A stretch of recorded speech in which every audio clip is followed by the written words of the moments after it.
दिवाळी तोंडावर आहे आणि सोन्याच्या किमतींनी आजच 1,26,000चा टप्पा पार केलाय। त्यामुळे अनेक लोकांना प्रश्न पडला आहे की सोन्याच्या किमतींचं काय होणार।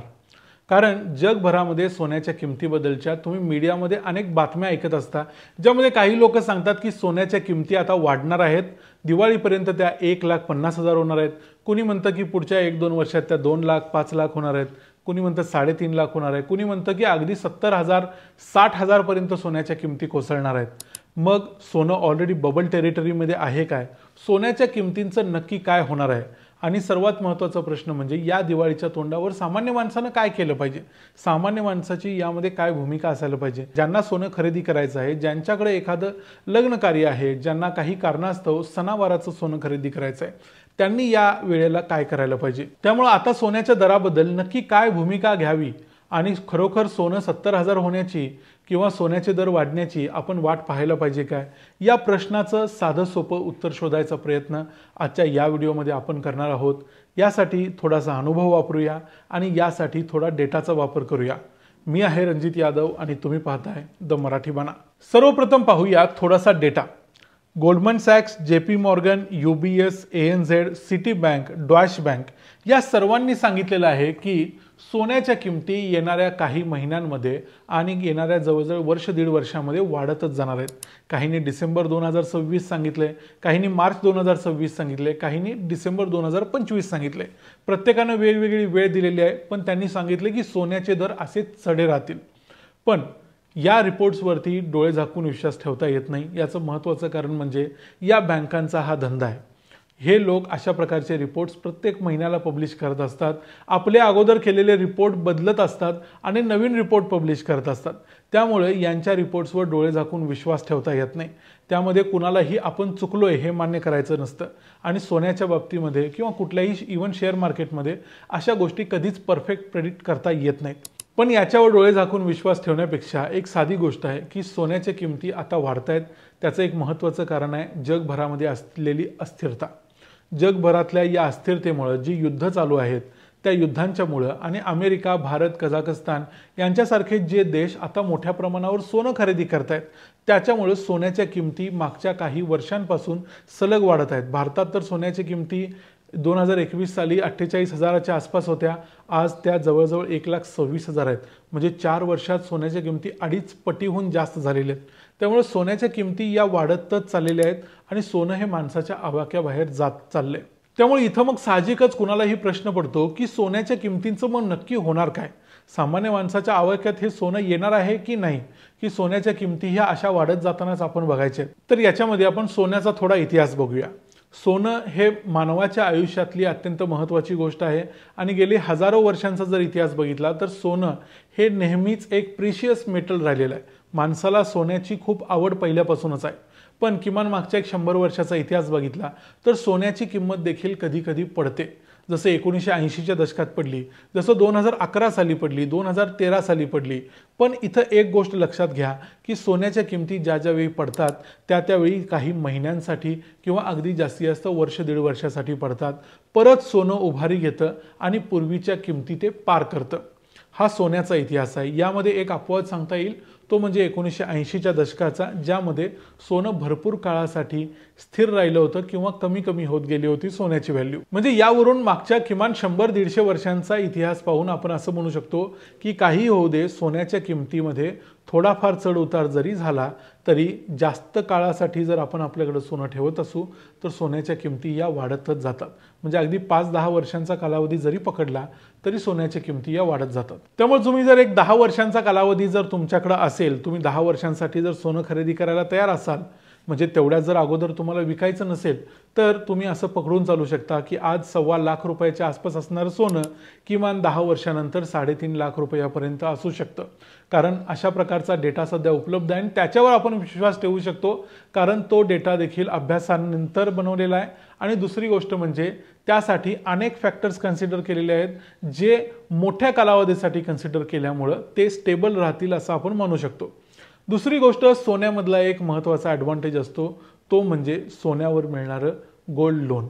सोनं हे एक लिक्विड फॉर्ममध्ये असणारं महत्त्वाचं ॲसेट आहे। असं आपण नेहमी म्हणत आलोय की सोन्याचे चटकन पैसे होतात।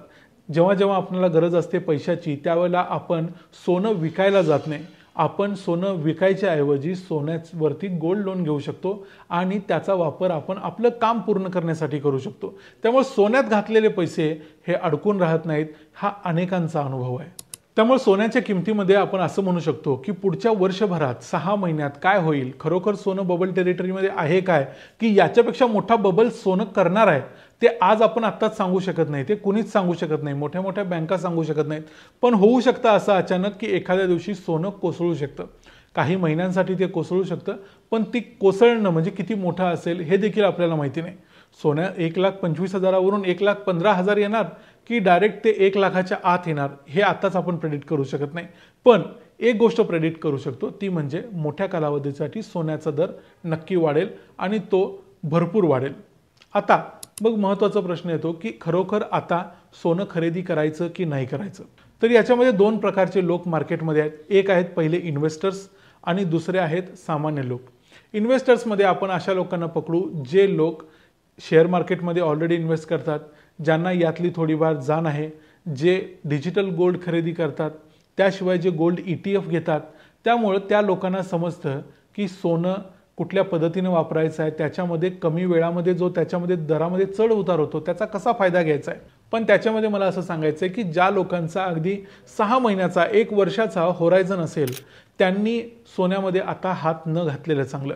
तुम्ही सोन्यापासून दूर राहा, फिजिकल गोल्डपासून तर तुम्ही दूर राहत असालच कारण तुम्ही इन्व्हेस्टर्स आहात, पण तरीही मला असं सांगायचं की फिजिकल गोल्डपासून तर बिलकुल दूर राहा। पण जर तुमचा होरायझन मोठा असेल, 5 वर्षासाठी 10 वर्षासाठी तुम्ही सोनं खरेदी करत असाल, इन्व्हेस्ट करत असाल त्यामध्ये, तर डेफिनेटली गो फॉर इट, सोनं खरेदी करा, बिंदास्त करा। सोन्याचे दर पुढच्या 10 वर्षात डेफिनेटली वाढतील, तुम्हाला किमान 100% रिटर्न 10 वर्षात मिळेल, किमान म्हणतोय मी, त्याच्यापेक्षा जास्त मिळू शकतो असं आकडे सांगतायत। त्यामुळे जे लोक इन्व्हेस्टर्स आहेत त्यांच्यासाठी longer horizon definitely go for it. आता दुसरा प्रश्न येतो, जे लोक सामान्य लोक आहेत, सामान्य लोकमध्ये असे लोक ज्यांना आता घरात कार्य आहे म्हणून सोनं खरेदी करायचं आहे, किंवा ज्यांच्याकडं आता थोडेफार पैसे आहेत आणि ते कुठंतरी गुंतवण्यापेक्षा त्यांना सोन्यात गुंतवायचे आहेत आणि त्यातून 4 पैसे मिळाले तर भविष्याची तजवीज करता येते। त्यांच्यासाठी मला असं सांगायचं आहे की तुम्ही कुठल्याही गोष्टीचा विचार करू नका। आज सोन्याच्या किमती काय आहेत, पुढच्या 15 दिवसांनी काय असणार, दिवाळीनंतर सोनं कमी होणार आहे काय, तर तेव्हा खरेदी करू, अशा कुठल्याही फंदात पडू नका।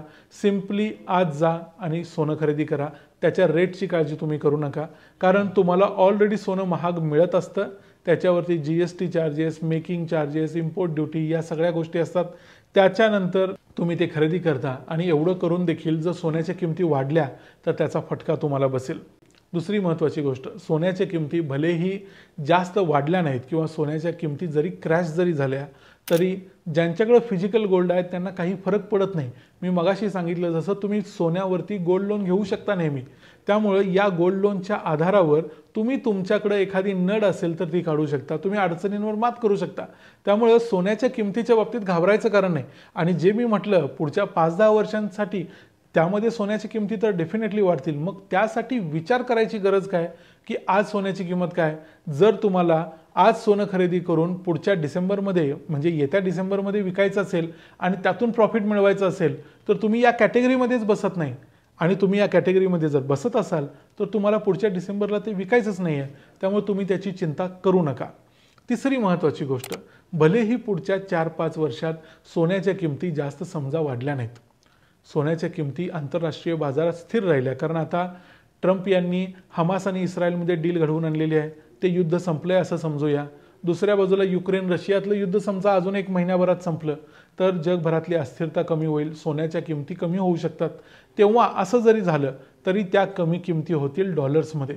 आणि आम्ही तुम्हाला मागच्या व्हिडिओमध्ये आमच्या सांगितलं होतं की भारतातल्या सोन्याच्या किमती डॉलरच्या किमतीशी लिंक असल्यामुळं एक प्रकारचा फटका भारतातल्या लोकांना कायम बसतो तो सोन्याच्या किमतीमध्ये, कारण रुपयाची घसरत जाणारी किंमत, डॉलरच्या समोर रुपया वीक होतो त्यावेळेला आपल्याला जास्त पैसे द्यावे लागतात सोनं खरेदी करण्यासाठी, आणि त्याचा तुम्हाला फायदा होईल जर तुम्ही आज सोनं खरेदी केलं असेल तरी।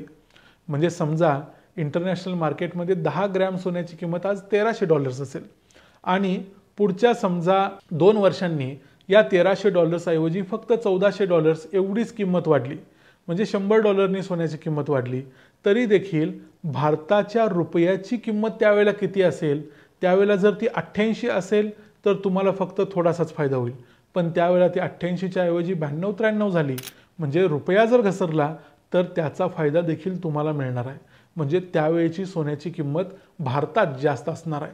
त्यामुळे सोन्याच्या किमतीचा असा डबल फायदा तुम्हाला होऊ शकतो। या सगळ्या गोष्टींचा विचार करा आणि ज्यांना आता असा प्रश्न पडलाय अजूनही की सोन्याचं नक्की करायचं काय, सोन्याच्या किमतींचं होणार काय, त्याचं सोपं एका ओळीत उत्तर देता येईल। शॉर्ट टर्मसाठी काहीही सांगता येत नाही 6 महिन्यात वर्षभरात, पण लॉंग टर्मसाठी सोन्याच्या किमती डेफिनेटली वाढणार आहेत। त्यामुळे ज्यांना फिजिकल गोल्ड खरेदी करायचं आहे त्यांनी खुशाल करा, ज्यांना इन्व्हेस्टमेंट करायचं आहे लॉंग टर्मसाठी करत असाल तर खुशाल करा, शॉर्ट टर्मसाठी विचार करून करा।